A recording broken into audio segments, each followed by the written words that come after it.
बच्चों, आपका स्वागत है बबल्स किड्स हिंदी कहानियों की दुनिया में। एक हरे भरे जंगल में एक चमकती नदी बहती थी। नदी के किनारे एक विशाल बेरी का पेड़ खड़ा था, जिसकी डालियां लाल लाल रसीली बेरी से लदी थी। इस पेड़ पर रहता था एक शरारती बंदर। वो सुबह से शाम तक पेड़ की डालियों पर उछलता कूदता, बेरी खाता और जोर जोर से हंसता। उसकी हंसी जंगल में गूंजती और सारे जानवर उसे प्यार से देखते। उसी नदी में एक बड़ा मगरमच्छ रहता था। मगरमच्छ को बेरी बहुत पसंद थी, लेकिन वो पेड़ पर चढ़ नहीं सकता था।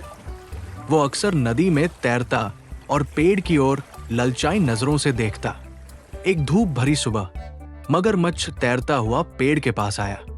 उसने बंदर को डाल पर लटकते हुए देखा और बोला, अरे बंदर भाई, वो बेरी तो बहुत स्वादिष्ट लग रही है, क्या मुझे एक दो देगा?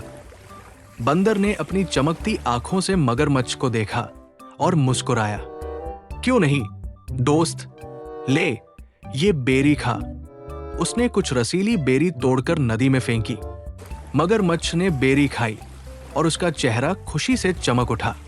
वाह, इतनी मीठी बेरी मैंने पहले कभी नहीं खाई। तू तो बहुत अच्छा है बंदर। इसके बाद दोनों की दोस्ती पक्की हो गई। हर दिन मगरमच्छ नदी में आता और बंदर उसे ढेर सारी बेरी देता। दोनों नदी के किनारे बैठकर मजेदार बातें करते।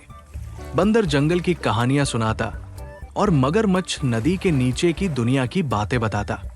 जंगल के बाकी जानवर उनकी दोस्ती को देखकर हैरान थे, क्योंकि बंदर और मगरमच्छ की दोस्ती कोई आम बात नहीं थी। मगरमच्छ की पत्नी ने एक दिन उससे पूछा, तुम हर दिन उस बंदर की बेरी खाते हो, वो बंदर कैसा है? मगरमच्छ ने हंसकर कहा, वो मेरा सबसे अच्छा दोस्त है, उसका दिल तो बहुत बड़ा है। यह सुनकर पत्नी की आंखों में लालच की चमक आ गई। उसने कहा, बड़ा दिल? तो उसका दिल कितना स्वादिष्ट होगा। तुम उसे मेरे पास लाओ, मैं उसका दिल खाना चाहती हूं। मगरमच्छ चौंक गया। क्या? वो मेरा दोस्त है, मैं ऐसा नहीं कर सकता। लेकिन पत्नी ने जिद शुरू कर दी, अगर तुम उसे नहीं लाए तो मैं तुमसे कभी बात नहीं करूंगी। वो दिन रात जिद करती रही। मगरमच्छ का दिल टूट गया, लेकिन वो पत्नी की बात मानने को मजबूर हो गया। उसने सोचा, मैं अपने दोस्त को धोखा कैसे दूं? फिर भी वो पत्नी को खुश करने के लिए तैयार हो गया। अगले दिन मगरमच्छ पेड़ के पास आया और बोला, बंदर, मेरी पत्नी तुझसे मिलना चाहती है, चल मेरे घर चल। बंदर को मगरमच्छ की बात में कुछ गड़बड़ लगी, लेकिन वो दोस्ती निभाने के लिए तैयार हो गया। उसने कहा, ठीक है, लेकिन मैं तैर नहीं सकता, तू मुझे अपनी पीठ पर ले चल। मगरमच्छ ने हामी भरी और बंदर उसकी पीठ पर बैठकर नदी पार करने लगा। नदी के बीच में मगरमच्छ का दिल भारी हो गया। वो धीरे से बोला, बंदर, मुझे माफ कर दे, मेरी पत्नी तेरा दिल खाना चाहती है, इसलिए मैं तुझे अपने घर ले जा रहा हूं। बंदर का दिल जोर जोर से धड़कने लगा, लेकिन उसने हिम्मत नहीं हारी। उसने दिमाग लगाया और जोर से हंसकर कहा, अरे मगरमच्छ, तूने पहले क्यों नहीं बताया? मेरा दिल तो मैंने पेड़ की सबसे ऊंची डाल पर छोड़ दिया। चल उसे ले आते हैं। मगरमच्छ को बंदर की बात पर पूरा यकीन हो गया। उसने तुरंत पलटा और बंदर को वापस पेड़ के पास ले गया।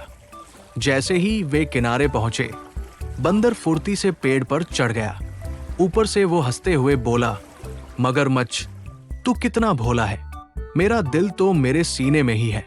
तूने मुझे धोखा देना चाहा, लेकिन मैंने तुझे धोखा दिया। अब तू मुझे कभी नहीं पकड़ सकता। मगरमच्छ शर्म से सिर झुकाकर नदी में डूब गया। बच्चों, ये मजेदार कहानी हमें सिखाती है कि हमें हमेशा सावधान रहना चाहिए और किसी पर आंख मूंद कर भरोसा नहीं करना चाहिए। बंदर ने अपनी चालाकी और बुद्धि से अपनी जान बचाई। साथ ही हमें लालच से बचना चाहिए, जैसे मगरमच्छ की पत्नी ने किया। अपनी समझदारी से हम हर मुसीबत से निकल सकते हैं। और हाँ, अगर आपको हमारी ये कहानी पसंद आई हो तो एक प्यारा सा लाइक जरूर ठोक दो। अपने दोस्तों के साथ शेयर करो ताकि उन्हें भी मजा आए। और चैनल को सब्सक्राइब करना मत भूलना। बेल आइकन दबाओ ताकि अगली मजेदार कहानी आप सबसे पहले सुनो। बाय बाय दोस्तों, मिलते हैं अगली प्यारी सी कहानी में।